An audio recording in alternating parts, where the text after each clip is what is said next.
Ассаламу алейкум достар, менің каналыма қош келдіңіздер. Бүгін мен сіздерге үй жағдайында осындай күлше нан пісіру рецептісімен бөлісетін боламын. Менімен бірге болыңыздар. Каналыма тіркеліп, лайктарыңызды басып, комментария жаза кетіңіздер. Ал ендеше біз бастайық. Жылы суымызды алып, тұзымызды, аштығымызды салып, қамыр елеп аламыз. Оны бетін жауып қойып қоямыз. Біздің қамырымыз ашыды. Енді осы қамырдан күлше нан жасайтын боламыз. Қамырымыз өте жұмсақ әрі нәзік болып тұр. Осы арада қамырымызды бөлек тақтайшаға бөлек жерге алып, қамырымызды 3-ке бөліп аламыз. Мен осы қамырдан 3 нан жасадым.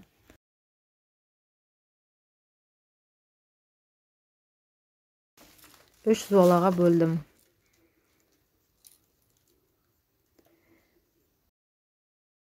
Қамырларымызды бөлек алып, бір ыдысқа салып қоямыз.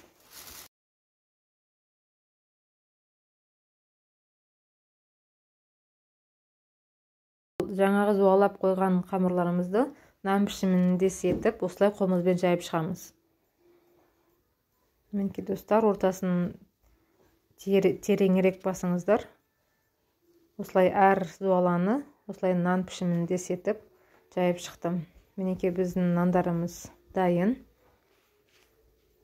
Енді бетіне жағатын жұмыртқамызды дайындайтын боламыз.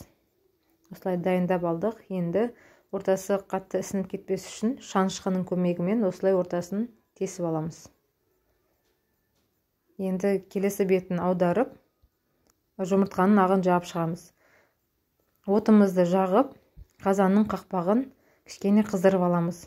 Енді қызып тұрған қазанның қақпағына нандарымызды қойып шығамыз. Бұл жерде байқаңыздар, өйткені қазанымыздың қақпағы өте ыстық. Қамырымызды қойғаннан дереу жабысып қалды асты, өйткені өте қатты ыстық. Осылай жұмыртқамыздың сарысын жағып шығамыз.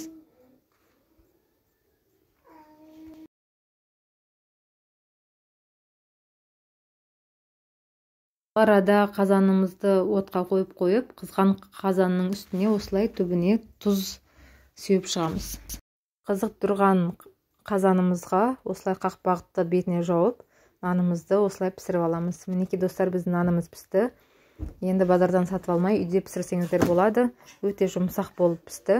Достар, сіздер де жасап көріңіздер. Егер видео ұнаса, каналыма тіркеліп, лайктарыңызды басып, комментария жаза кетіңіздер. Сау болыңыздар.